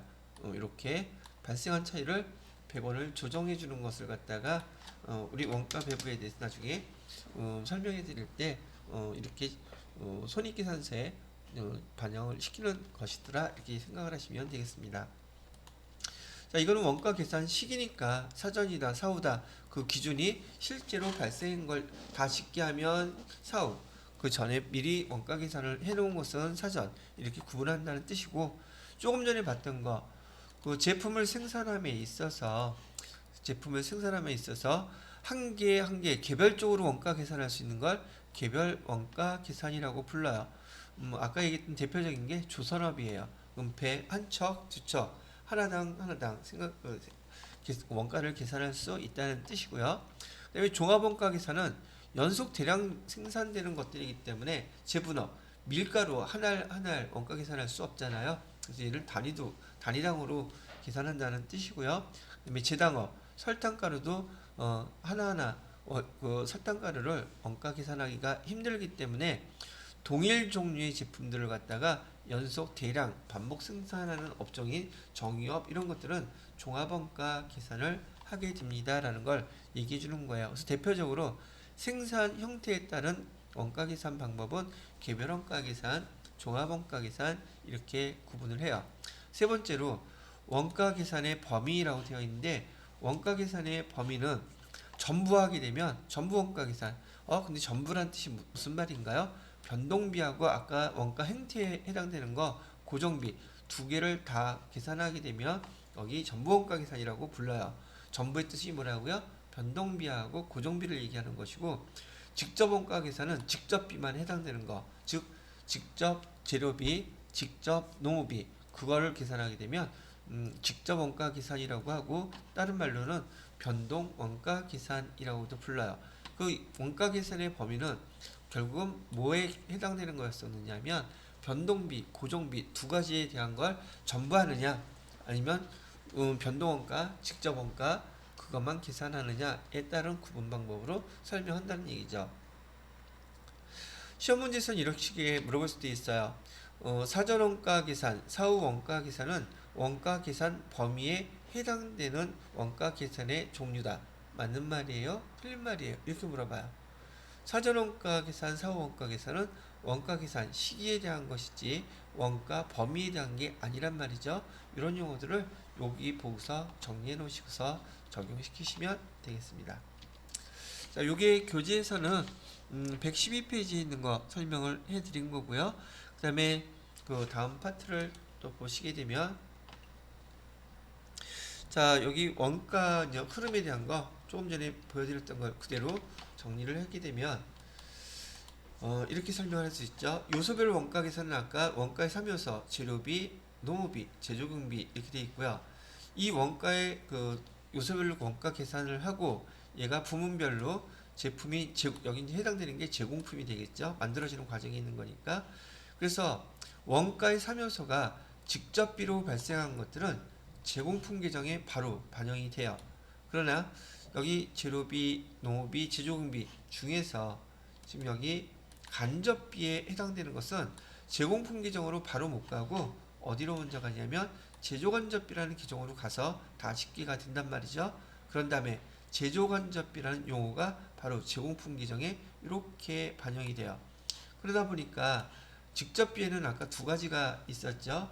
직접비에는 두 가지가 뭐뭐 있었냐면 여기 직접 재료비하고요, 직접 노무비, 이 두 가지가 제공품 계정에 바로 가고, 간접비, 즉 간접 재료비, 간접 노무비, 간접 제조비 이런 것들은 다 어디에 짓게 돼서 제조 간접비에 짓게 돼서 제공품 계정에는 제조 간접비라고 해서 그 전체적인 금액만 이렇게 합쳐지는 거예요. 그래서 아까 말씀드렸을 때 우리 그 원가 계산할 때는 이 세 가지 직접 재료비와 직접 노무비, 제조간접비가 합쳐지면 그 제품을 만들기 위해서 들어간 모든 원가를 집계할 수 있습니다. 그래서 이 세 가지를 얘기해 드렸던 거예요. 자, 이렇게 부문별로 다 집계가 된 다음에 그다음에 이제 제품으로 넘어가게 되면 아까 얘기드렸던 대로 제품별 원가 계산을 하게 돼요. 완성품이 나왔다는 뜻이에요. 자, 이렇게 여기서 발생했던 모든 금액이 공장에서 발생한 것들이고, 공장에서 발생한 모든 금액은 우리 뭘로 하나로 집계 된다? 바로 요 매출원가로 집계가 되는 거예요. 공장에서 제품을 만들었을 때 발생한 모든 금액이 손익계산서에서 매출액과 매출원가에 여기 반영이 된단 말이죠. 얘가 집계가, 즉 제조원가, 여기는 다 어디에 있었다 그랬었냐면 제조원가 명세서에 다 기록되어 있는 것들이 매출원가로 들어가게 되면 손익계산서에서 매출 총이익이 계산이 되고, 본사에서 판매를 위해서 사용된 비용인 판관비가 계산이 되면 영업이익이 나오고 줄줄줄 해갖고 당기순이익이 나오는 절차를 밟게 되더란 얘기예요. 자, 이렇게 되어 있는 이 흐름을, 원가 회계의 흐름을 다음, 그리고 다 지웠는데요. 다시 써드릴까? 녹화된 거 있잖아. 그래서 이를 계산하는 방법을 이제 하나씩 실제적으로 계산하는 방법을 한번 보시면 되겠어요.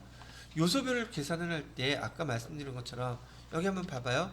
요소별로 원가 계산할 때 재료비, 노무비, 제조경비 딱 계산해야 된다 그랬었죠. 시험 문제 형태에서는 어떻게 나오냐면 이런 식으로 계산하게끔 나와 있어요. 그런데 미리 얘기해 드릴 것은, 여러분이 요소별로 원가 계산할 때 재료비 계산하는 방법 총계정원장으로 기억하셔야 돼요. 두 번째, 노무비를 계산하는 방법. 세 번째, 제조 경비를 계산하는 방법이 세 개 다 원가의 3요소라고 하는 재료비, 노무비, 제조 경비, 이렇게 세 가지를 얘기하는 거예요. 그리고 이 계정들은요, 여러분 아마 교재에는 얘가 없을 거예요. 여기에 계산하는 게 어디 나왔더라? 회계 1급이나 세무 2급 교재 원가 계산할 때 이런 그림들이 나와 있는데, 여러분들이 이걸 먼저 참고를 해서 보세요. 자, 우선 재료비부터 계산하는 방법을 보여드릴게요. 재료비는 우리 그 재고 자산이기 때문에 상품 계산하는 방법하고 똑같아요. 그래서 재료비는 기초 재고가 있었대요. 재료비 기초 재고는 예를 들어서 100, 그다음에 단기에 매입한 거 900, 그리고 창고에 가서 원재료에 대한 기말 재고 조사해 봤더니 200, 이렇게 계산이 된다면 재료비에서 여기에 계산되는 금액은 일단 얼마가 나오겠어요? 기초 재고에다가 단기 매입액 더해주고 기말 재고 빼주니까 재료비는 얼마가 나옵니까? 800이 이렇게 나온단 말이죠. 근데 요거 부르는 명칭이 투입액이라는 말도 쓰고요, 소모액이라는 말도 쓰고 사용액이라는 말도 써요. 이 재료는 이렇게 사용이 됐다면 뭐 하는데 사용이 됐겠어요? 제품 만드는데 사용이 됐겠죠. 그래서 요소별 원가 계산에서 계산하는 이 방법은 명칭이 무엇이든 간에 재료비는 결국은 사용됐다는 것은 제품을 만들기 위해서 투입됐단 말이고, 제품을 만들기 위해서 투입 또는 소모 또는 사용됐다는 말 뜻 자체가 부문별 원가 계산할 때 제공품 계정에 이만큼이 투입이 됐습니다 라고 하는 뜻하는 거예요. 자, 그래서 얘는 재고 자산이기 때문에, 재료비는 재고 자산이기 때문에 계산하는 방식이 상품 계정하고 똑같아요. 반면에 이 노무비는 조금 다르니까 요거 순서 계정 내용 잘 알고 계셔야지 이걸 계산하실 수 있어요. 자, 보면은 노무비 같은 경우에는 보통 한 달 그 일을 하게 되면 1일부터 말일까지 근무하게 되면 월급은 보편적으로 그 다음 달에 주는 게 보편적이겠죠. 그래서 얘를 갖다가 요 월을 몇 월이라고 할까? 5월이라고 한번 가정을 해보겠습니다. 이 5월 1일부터 5월 말일까지 근무한 거에 대해서 1일부터 5월 31일까지 근무한 거에 대해서 이걸 월급은 5일날 지급한다고 가정을 해 보시게 되면 지금 5월 31일 시점에서는 지금 월급이 지급이 된 상태겠어요? 안 된 상태겠어요? 안 됐기 때문에 얘는 부채로 미지급 급여 이런 식으로 나눠야 될 거란 말이죠. 그래서 노무비를 계산할 때에는 대변에 아직 월급을 지급하지 않았기 때문에 부채는 대변에 기록해야 되겠죠. 그때 대변에 기록하는 용어를 전월 미지급액이라고 부르는 거예요. 그런 다음에 6월달 되면 6월달 그 금액에 당월 6월달에 지급하는 금액이 생기겠죠. 5월달 급여를 6월 5일날 지급하면 지급했을 때 그 금액을 뭐라고 부른다? 당월 지급액이라는 용어로 불러요. 그리고 여기 전월 미지급액이 있는 것처럼 또 월 말이 되게 되면 우리 그 총계정원장 마감할 때처럼 전월 미지급의 반대 계정에다가 당월 또 미지급액을 발생시켜서 마감시킨단 말이죠. 얘는 부채 성격이에요. 둘 다. 부채는 자기 자리가 대변이고 차기월로 마감할 때 차변에다가 기록하더란 말이죠. 그럼 요 차이 금액 그걸 갖다가 계산하게 되면 발생액이 얼마입니다. 라고 이렇게 계산이 나오게 된단 말이에요. 얘도 또 마찬가지로 이런 식으로 하게 되면 자 전월 미지급액이 얼마가 있었느냐면 여기 3,000원 있었다고 가정을 해볼게요. 그 다음에 당월 지급액은 전월 미지급액에서 당월 등등에서 지급한 금액이 8,000원이었다고 가정을 하는 거예요. 그 다음에 당월 미지급액은 2,000원이었다고 이렇게 가정을 하게 되면 지금 노무비가 6월달에 지급된 금액 발생액은 노무비 발생액은 얼마죠? 라고 물어봤을 때 여기 7,000원이요 이렇게 대답을 하면 될 것이고요. 바로 이 7,000원이 뭐냐고요? 이게 직접 노무비에 해당되는 거예요. 사실상 이 금액에는 직접 노무비도 있고 간접 노무비도 있어요. 근데 여기서 계산할 때는 여러분이 이를 다 직접 노무비에서 발생한 것으로 보겠다는 얘기를 합니다. 그래서 아까 여기 재료비에서 계산된 이 금액은 이따가 보여드리겠지만 제공품 계정에 직접 재료비 계정으로 가는 항목이 될 것이고요. 이 금액은 직접 노무비로 가는 금액이 되는 거예요. 제공품 계정에. 자, 그 다음에 여기 제조경비를 계산할 때는 말이죠. 제조경비는 여기 노무비하고 전월 지급에 단월 전월 미지급에 당월 지급에 그다음에 당월 미지급에 여기 세 개하고 똑같죠. 거기에 이제 뭐만 추가적으로 들어간 거냐면 전월 성급에 당월 성급에 이건 자산 계정이에요. 전월 제조경비에는 성급 미리 돈을 주는 경우가 있더란 말이죠. 그게 어떤 거에 해당되느냐면 경비 안에는 보험료 같은 거 있단 말이에요. 보험료는 1년치 먼저 내는 경우가 많죠. 즉 성급하는 경우가 있어요. 그럼 성급금이 자산 계정이 있는 것처럼 전월 성급액도 자산 계정이어서 차변에 기록해 놓는 것이고 마감할 때는 대변에다가 여기 차기월 개념으로 당월 성급액을 밑에다가 써주시는 거예요. 지금 제가 전월 미지급액은 부채 성격, 그 다음에 전월 성급액, 당월 성급액은 자산 계정의 성격. 그래서 이렇게 6개 중에서 5개를 알게 되면 당월 발생액이 또 얼마라고 딱 계산돼서 나오게 되겠죠. 얘가 바로 이제 제조 간접비로 가는 금액이 될 것이고 그 금액 계산하는 방법은 또 실제적인 것은 제가 간단하게 이렇게 설명해 드렸는데 중요한 것은 재료비가 됐던 노무비가 됐던 제조경비가 됐던 이 계산 여기 써드린 요 내용을 숙지하지 못하시면 이 문제는 나오면 무조건 틀리는 문제예요. 계산 문제이기 때문에. 그래서 이걸 기억을 하고 계셔야지 되는데 제가 여기와 관련돼서 여기 관련된 시험 문제라고 하기는 뭐하고요. 예제 형식으로 이렇게 한번 정리를 해봤어요. 자, 첫 번째 예제는 뭐냐면 당월 지료비 사용액이 얼마겠습니까? 이거 얼마냐고 물어보는 거예요. 사용액 또는 투입액 또는 소모액. 그러면 문제에서 제가 뭘 주냐면 당월 기초재고라고 그랬어요. 월 기준으로 해서 당월 기초재고는 여기에 5만원 이렇게 써주라는 얘기고요. 그 다음에 당월 매입액이 얼마라고 되어 있냐면 45만원이라고 되어 있어요. 여기 45만원 이렇게 써주세요. 그 다음에 기말 재고액은 얼마래요? 기말 재고액은 여기 15만원이라고 이렇게 썼네요. 그러면 여기 재료비가 이렇게 있었는데 결국 발생한 이 재료 차이나는 금액은 얼마입니까? 라고 물어본다고 하면 지금 총 50만원에서 15만원 빼니까 지금 재료가 소모된 거, 사용된 거, 제품을 만들기 위해서 투입된 거 얼마가 돼요? 이렇게 35만원 계산된다고 이렇게 계산해서 보여주면 되는 거예요. 이해되셨나요? 그러니까 요거를 아셔야지 요 해당되는 것 중에서 계정이 어디에 들어가서 그 금액을 계산하는지 여러분이 계산할 수 있다는 얘기고요. 자, 시험 문제도 보게 되면 대부분 아까 여기 써드린 계정들 그대로 그 명칭대로 사용을 하고 있어요. 자, 이번에는 노무비 지급액이 얼마가 발생했어요? 라고 물어보는 거예요. 이게 지금. 자, 근데 첫 번째 보기에는 전월 말 노무비 미지급액 3만원이라고 했죠. 전월 미지급액 이거 설명하는 거예요. 그럼 여기 자리에다가 전월 미지급액은 얼마라고 쓰면 되겠다. 여기 3만원 이렇게 써주시면 되겠고요.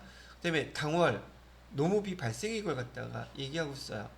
자, 이번에는 노무비 발생 예를 계산하려고 했는데 문제에서 노무비 발생액이 42만원이라고 벌써 가르쳐줬어요. 42만원이래요. 자, 그 다음에 당월 말 노무비 미지급액 당월 미지급액 이거 얘기하는 거 이 자리. 그래서 그거는 또 얼마입니까? 라고 얘기했더니 2만원이래요. 당월 미지급액 2만원이라면 그러면 당월에 얼마를 지급했겠어요? 이게 나온단 말이죠. 그러면 대변에 45만원에서 당월 미지급액 2만원을 빼게 되면 당월 지급액은 총 얼마가 될까요? 이거 어차피 빈칸 물어보는 거기 때문에 43만원이요. 이렇게 대답하면 된다는 얘기예요. 시험 문제에서는 대부분 다 이렇게 나옵니다. 마지막으로 제조경비. 제조경비인 것은 대표적으로 전력비, 전기요금 여기 제조경비에 속한단 말이죠. 전력비 발생액 얼마냐고 물어보고 있어요. 전력비 발생액은 여기 거 물어보는 거예요. 그럼 문제에서 주어진 건 어떻게 줬나 봤더니 당월 지급액은 5천원이래요. 여기서 당월 지급액은 여기에 해당되잖아요. 여기다가 5천원 이렇게 집어넣고요. 그 다음에 당월 미지급액이래요. 당월 미지급액은 여기 거네요. 이렇게 해가지고 당월 미지급액 4천원 이렇게 해주시면 되겠고요. 세 번째는 당월 선급액 3천원이래요. 당월 선급액 여기다가 3천원 이렇게 집어넣고 그 다음에 전월 미지급액은 얼마라고 나와 있나 봤더니 이거 모르겠네. 안 보이네. 전월 미지급액 여기 거에 해당되는 거죠. 당월 선급액도 있네. 당월 선급액 맞나? 다시 여기만 헷갈렸어.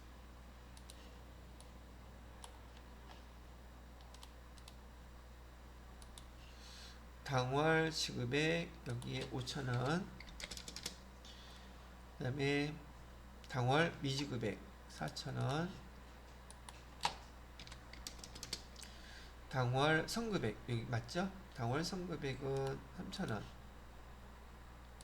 거기 전월이 당월 선급액 이거구나. 쏘리 땡큐. 당월 선급액 3천원 여기 전월 선급액 전월 선급액 여기 있구나. 전월 선급액은 2천원. 자, 근데 요 밑에 지금 가려서 이게 안 보이거든요. 우선 차변의 합계 금액이 얼마지? 9천원 11,000원. 보고 싶은데. 자, 그냥 전월 미지급액은 예를 들어서 여기 1,000원이라고 전월 선급액은 2,000원 써놓고 지금 숫자가 안 보여서 지금 모르겠으니까 전월 선급액을 갖다가 1,000원이었다고 가정을 해볼게요. 그러면 전체 금액은 지금 차변의 합계 금액이 11,000원 여기 4,000원 그러면 여기 제조경비 전력비 발생액은 얼마가 된다는 뜻이에요? 요 차이가 11,000원이 돼야 되니까 여기 7,000원 이렇게 되겠죠. 이런 식으로 문제에서 주어지면 여기 해당되는 칸에다가 이렇게 집어넣기만 하면 원하는 답은 바로 얻으실 수 있어요. 지금 우리가 앞으로 뒤에 계산하는 많은 것들이 있을 텐데 원가 계산은 여러분이 제가 설명드리는 공식만 내용들만 잘 이해하고 꼭 기억해 놓으시면은 이 문제 푸는데 전혀 지장 없으실 거라는 얘기죠. 자, 그래서 여기 당월 전력비 발생에 궁금해. 통보로 찍었는데 맞았어. 1,000원이었어. 자, 그래서 이렇게 계산을 해보시면 된다는 얘기고요. 그래서 지금 첫 번째 해당되는 요소별 원가 계산에 대한 예를 갖다가 3개 설명을 다 해드렸어요. 자, 그 다음에 이제 원가 회계의 흐름이라고 되어 있는데 조금 전에 제가 원가의 3요소라고 얘기하는 원재료 공식 사용하는 거 여기 써드린 거 예제까지 설명해 드렸고 노무비 공식도 여기 써드렸어요. 이렇게 기억하셔야 되고 제조경비 사용하는 공식에 이게 규정해서 요거를 기억해서 해 놓으셔야 될 것이고요. 자, 그 다음에 이제 중요한 용어들이 있는데 여러분한테 시험 문제 가장 억수로 많이 나온 게 바로 이 원가 계정에 대한 이해예요. 그래서 원재료에서 여기 사용액 물론 여기 사용액 발생액 여기에는 저기 직접 원재료 사용액이 있고 간접도 있는데 일단 우리가 배우는 교재 내용에서는 여기서 계산되는 사용액은 간접은 다 벌써 제조간접비로 반영했다고 가정을 하고 여기 계산된 금액들은 직접 재료 원재료비 직접 노무비라고 구분을 하기로 했단 말이죠. 자, 그래서 여기 사용액 원재료에서 사용액이 투입이 된 건 어디로 가느냐면 바로 제공품 계정에 직접 재료비 계정으로 바로 이렇게 보내주시면 돼요. 그 다음에 농무비에서도 발생해 직접 농무비라는 금액으로 이렇게 보내주시면 되고 집계를 하는 거예요. 세 번째 제조간접비 몽창 다 합친 금액을 제조간접비라고 보시고 제조간접비에다가 이렇게 반영하시게 되면 아까 제가 뭐라고 말씀드렸냐면 공장에서 발생한 제품을 만들기 위해서 발생한 모든 원가가 집계되는 계정 요 세 가지만 알게 되면 다 집계된다고 얘기했었죠. 얘가 당기의 제품을 만들기 위해서 사용된 모든 금액의 합계 금액이에요. 이 세 가지를 묶어서 다른 말로 또 뭐라고 부르냐면 당기 총 제조 원가라고도 불러요. 그래서 문제에서 당기 총 제조 원가라는 용어도 사용하고 당기 총 제조 원가에 이 세 가지 계정이 합쳐서 부르는 명칭이라는 걸 모르면 뒤에 나오는 내용들을 하나도 이해를 못한단 말이죠. 자, 그래서 여기 제공품 계정에서는 여기 원재료, 제공품, 제품 다 공통점이 뭐냐면 재고자산이라는 거예요. 재고자산이라는 것이고 재고자산에서는 여러분 지난번에 여기 우리 상품 계정 배우실 때 이거 기억 당연히 하실 거라고 생각은 해요. 상품 계정에서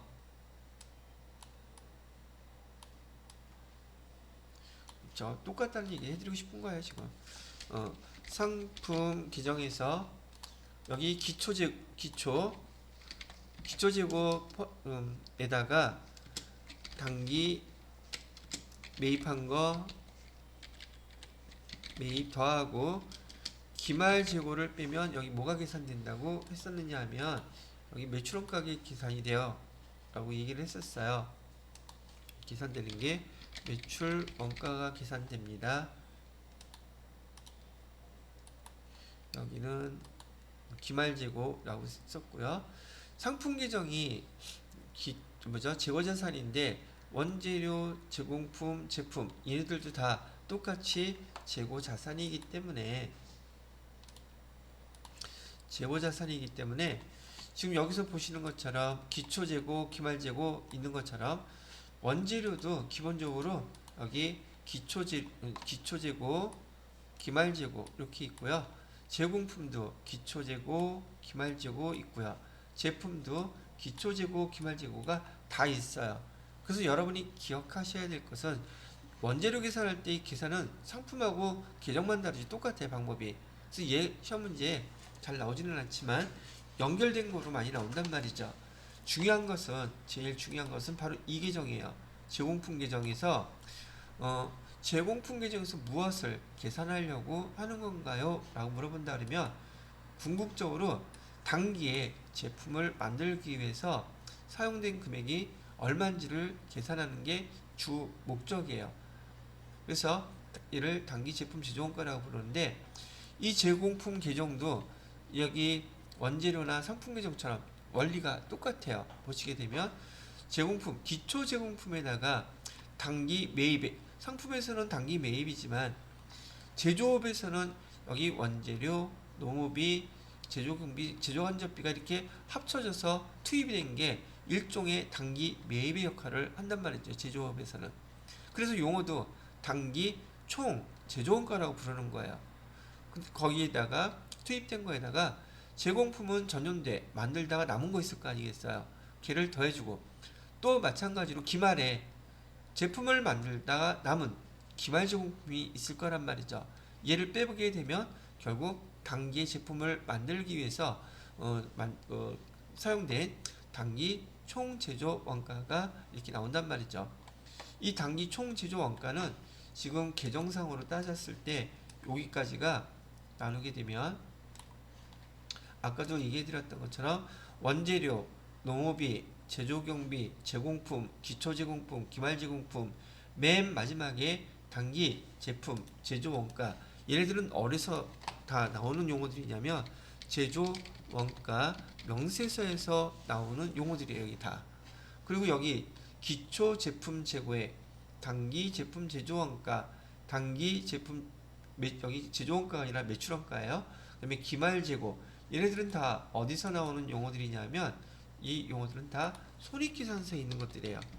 손익계산서에 있는 용어들이라서 시험 문제에서 다음 중 제조원가 명세서에서 없는 거 뭔가요? 물어봐요. 그래놓고서는 기초 원재료 재고액, 그 다음에 단기 총 제조원가, 세 번째 기말 제공품, 네 번째 기초 제품 재고액. 이렇게 네 개 해놓고서는 제조원가 명세서에서 없는 거 뭐냐고 물어보면 뭐라고 대답하면 돼요?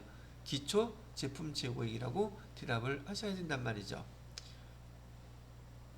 자, 그 다음에 요거는 상품 계정에서 판매 가능액 얘기해 드린 적 있었나요? 지난번에 제조자산 하면서 판매 가능액은 기초 재고에다가 단기 제품 제조원가. 그리고 또 이런 것도 많이 물어봐요. 손익계산서와 제조원가 명세서에 공통되는 게 무엇이 있나요? 바로 요거예요.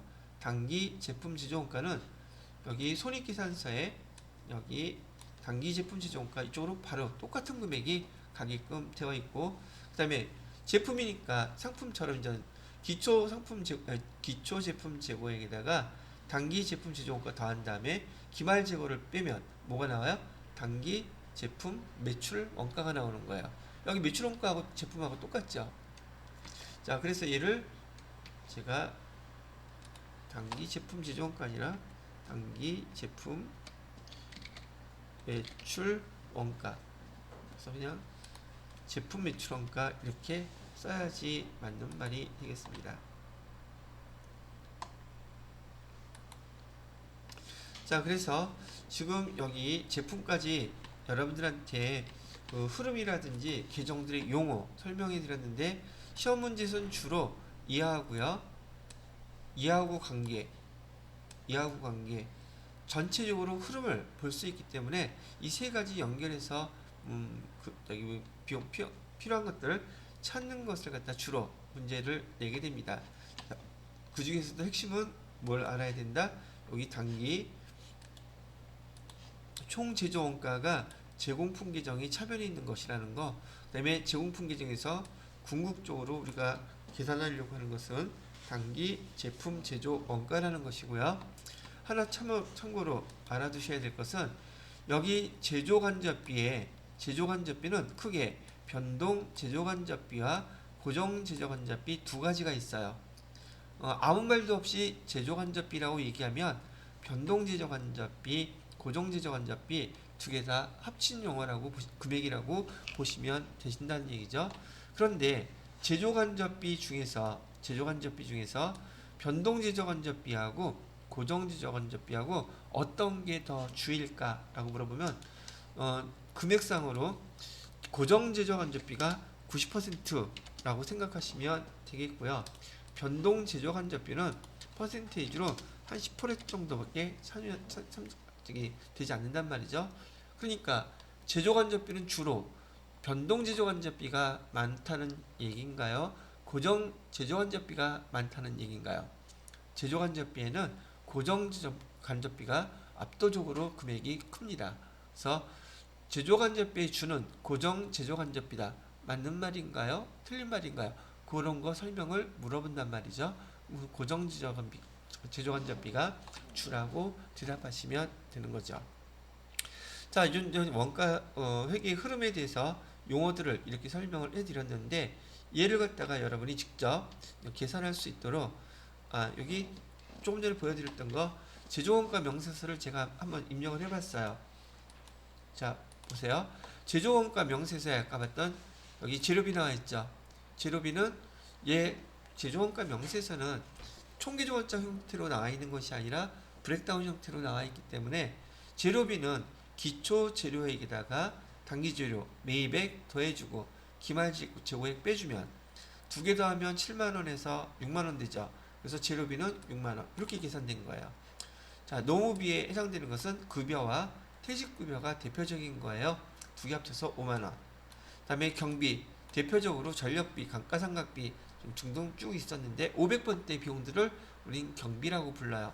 그래서 두 가지만 해서 13,000원. 그러면 여기 아까 얘기했던 재료비, 농업비, 경비 세 개 다 합친 용어 아까 뭐라고 부르기로 했었어요? 단기 총제조 비용이라고 부른 거 다 합쳐서 123,000원. 단기 총제조 비용에다가 기초 제공품은 더해주고 기말 제공품을 빼주면 맨 마지막에 결과론적으로 뭐가 나와요? 단기 제품 제조원가 이렇게 계산되는 거예요. 요게 어떤 거하고 똑같다? 여기에서 제공품 계정에서 아까 원재료에 대한 거, 재료에 대한 거 나왔던 거 여기서 나온 거고요. 제공품에 대한 거, 기초 제공품, 단기 총 제조원가 이거 나온 거고요. 하나씩 보여준 거. 그다음에 기말 제공품 빼니까 맨 마지막에 계산된 게 뭐였어요? 단기 제품 제조원가 이거였었죠. 제조원가 명세서에서 궁극적으로 계산하고자 하는 게 무엇입니까? 라고 물어보면은 지금 여기서 보시다시피 맨 밑에 있는 단기 제품 제조원가고 단기 총 제조 비용이 뭐예요?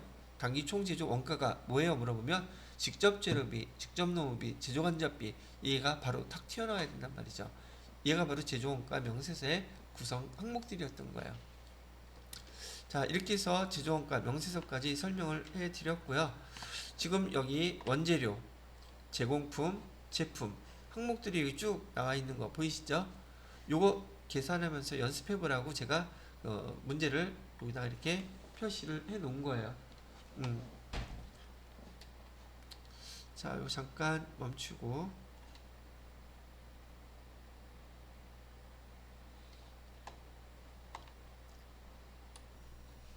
자, 그래서 요 내용에 대한 것을 제가 한번 예제했던 걸 풀어 보도록 하겠습니다. 하나하나 보면서 자, 여기 32번에 보시게 되면 기말 제공품 원가를 물어봤어요. 기말 제공품 원가는 여기 거 얼마냐고 지금 물어보는 거죠. 자, 여기 보시게 되면 단기 총 제조 비용이라고 나와 있죠. 단기 총 제조 비용은 바로 요거 세 개 합친 금액을 얘기하는 거예요. 이 금액이 얼마라고 얘기해 주고 있나요? 150만 원이라고 되어 있네요. 단기 총 제조 비용 요 세 개 다 합친 거 여기 150만 원 이렇게 써 주시면 되겠고요. 자, 두 번째는 기초 제공품 재고액이 20만 원이라고 나와 있어요. 기초 제공품 재고액 여기 있는 거죠. 여기 지금 20만 원이라고 나와 있고요. 그 다음에 기초 제품 재고액, 기초 제품 재고액은 이쪽이네요. 여기에 지금 30만 원이라고 가르쳐 줬고요. 자, 그 다음에 기말 제품 재고액은 18만 원이라고 되어 있죠. 기말 제품 재고액은 여기네요. 이거 18만 원. 그 다음에 매출원가는 162만 원이래요. 그럼 매출원가는 여기 나와 있죠. 여기에 162만 원 이렇게 나와 있는데 지금 문제는 이걸 갖다가 계산해야 된단 말이에요. 그죠? 연결이 어떻게 되나 봐요. 어? 기말 제공품, 기말 제품 재고에 원재료 여기는 없어요 지금. 거기 구하는 거 아니에요? 아 기말 제공품 원가 이거 물어본 거네, 그죠? 이게 아니라 맞아요. 지금 질문은 얘가 아니라 기말 제공품 원가 물어봤으니까 이거 물어본 거죠. 맞아요. 자, 근데 되게 간단한 게 뭐냐면 중요한 것은 지금 여기 제품 계정에서 두 개 합친 것은 요거 빼면 얘가 나오겠죠. 그죠? 그래서 제가 한번 금액을 계산해 보게 되면 162만 원에서 18만 원 더해주고 얼마를 빼면 30만 원을 빼게 되면 여기 단기 제품 제조 원가는 지금 150만 원이 나와요. 150만 원 이렇게 나왔죠? 근데 지금 제공품 기정과 제품 기정에서 단기 제품 제조 원가는 얘가 똑같다 그랬었잖아요. 그죠? 그럼 여기 제공품 기정에 여기는 얼마가 된다? 150만 원. 이거 아느냐는 거예요. 그러면 총 170만 원에서 150만 원 빼니까 기말 제공품 재고액은 얼마가 계산이 돼요? 여기 20만 원이라고 계산이 되죠. 문제가 복잡해 보여도 되게 간단해요. 요것만 알고 있으면. 그럼 여기 건 필요도 없죠. 자, 이렇게 한번 계산을 해 보아 드렸고요. 34번의 문제에서는 뭘 물어봤냐면 단기 총 제조원가 요거 물어본 거죠. 그죠? 요거 순서대로 또 한번 쫙 집어넣어서 풀어보도록 할게요. 이거 옛날에 냈던 기출문제이긴 한데 계산 문제가 계산하는 방법이 다 똑같아요. 요것만 알겠으면 해당되는 거에다가 입력만 하면 되기 때문에 아시겠죠? 자, 그러면 잠깐 쉬었다가 또 설명을 해드리도록 하겠습니다. 자, 여기 제공품 계정에 대한 것인데요. 어떤 식으로 문제 형태가 나오느냐 하면 뭐 내용 나오는 것들은 거의 비슷해요. 이런 식으로 문제를 낸다는 얘기니까요. 여기 첫 번째 자료에 보시게 되면 지금 여기서 문제에서 풀려고 계산을 해달라고 했던 거는 얘예요. 얘가 얼마냐고요? 계산할 때 첫 번째 직접 재료비 만원이라고 되어 있어요. 여기 직접 재료비 여기 만원 갖다 그대로 쓰시면 된다는 얘기예요. 두 번째는 기초 제공품 재고액, 기초 제공품 재고액은 이거 얘기하는 거죠. 여기 7,000원. 그 다음에 직접 농업비, 직접 농업비는 여기 있죠. 직접 농업비는 15,000원. 그 다음에 기말 제공품 재고액이라고 되어 있는데 기말 제공품 재고액 여기 거예요. 여기다가 3,000원 이렇게 입력하시면 되겠고요. 그 다음에 변동 제조간접비라고 나와 있는데 제조간접비는 변동 고정 두 가지가 있다 그랬었죠. 그래서 변동 제조간접비 일단 여기 5,000원 이렇게 써놓고요. 더하기 밑에 고정 제조간접비도 나와 있죠. 6,000원이에요. 그럼 합쳐서 이는 얼마? 11,000원 이렇게 된다는 뜻이고요. 그 다음에 기초 제품 재고액 8,000원. 기초 제품 재고액은 8,000원 이렇게 썼는데 일단 다 써볼게요. 그 다음에 기말 제품 재고액은 9,000원. 기말 제품 재고액은 9,000원. 이렇게 써놓고 보니까 지금 문제에서 물어본 것은 단기 총제조원가가 얼마냐고 물어봤으니 우리가 필요한 여기 보기 자료는 이하고 이 세 개만 있으면 되는 거잖아요. 요 세 개 더하면 얘가 답이 된다 그랬잖아요. 그럼 나머지 거 이런 거 왜 가르쳐줬지? 그래야지 여러분 헷갈릴 거 아니야. 그래서 낸 문제예요. 그래서 요걸 알고 있었다면 만원, 15,000원 합치면 26,000원 26,000원에다가 11,000원 더하게 되면 37,000원이 답이 되겠구나. 금방 할 수 있다는 얘기죠. 문제는 이런 식으로 나와요. 원가 계산은 용어 구분하는 자체가 너무 중요하기 때문에 그 용어만 알고 제가 이렇게 정리해 드리는 것만 잘 기억하고 계시면 원가 계산 이게 너무 재밌어요. 사실 제 개인적으로 생각했을 때 왜 숫자가 딱딱 떨어지는데 이게 무슨 초등학교 수학처럼 너무 간단해. 근데 그거 계산하는 게 우리는 전문가가 아니라 이런 용어들을 갖다 구분하는 게 우리 전문성이거든요. 근데 그걸 구분할 줄 아셔야 된다는 얘기를 해드리는 거예요. 자, 그 다음에 38번에 보시게 되면 여기 기말 제공품 재고를 잘못 계산하여 수정할 그 금액이 달라지지 않는 것은, 수정할 때 기말 제공품 재고액이라고 하면은 기말 제공품 재고액 여기를 얘기하는 것이죠. 그죠? 얘가 잘못됐다 그러면 얘도 변할 수 있죠. 그죠? 당연히 얘도 변할 것이고요. 자, 그래서 단 기말 제품 재고는 선입선출법으로 평가한다라고 되어 있기 때문에 여하튼간에 여기 금액이 달라지지 않는 것은 단기 총제조 비용, 지금 얘가 달라진 거기 때문에 얘 단기 총제조 비용은 얘한테 영향을 전혀 받지 않아요. 변하지 않는 것은 얘예요. 그러면 옆에 거 한번 봐볼까요? 여기 색깔을 빨간색으로, 만약에 이 금액이 잘못됐다고 얘기를 한다면 단기 제품 제조원가, 단기 제품 제조원가는 여기 제품 제조원가의 금액이 차이가 생기겠죠. 그죠? 그 다음에 또 어디도 영향받아? 매출원가. 단기 제품 제조원가 금액 변동된 게 이쪽으로 가버리게 되면 매출원가도 차변 대변 합계 금액이 달라질 테니까 얘도 영향을 받을 거고, 기말 제품 재고도 영향을 받게 된다는 얘기를 하고 있는 거랍니다. 아시겠죠? 그 정도만 이해하시면 되겠습니다. 자, 여기까지 해서 여러분들한테 설명했던 것은 교재에서는 지금 113페이지까지 설명을 해드린 거예요. 그런 내용들이 정리가 되어 있고, 페이지 수는 회계 1급, 세무 2급을 통해서 여기 원가 회계에 대한 회계에 대한 내용들이 디테일하게 나왔던 것들을 총 정리해서 꼭 알아야 될 것들만 서술형으로 이렇게 정리를 표를 해놨어요. 그래서 제가 113페이지까지 정리해서 지금 설명을 해드린 것이랍니다. 자, 여기 첫 번째 파일은 이걸로 해서 마무리를 지어야 되겠네요.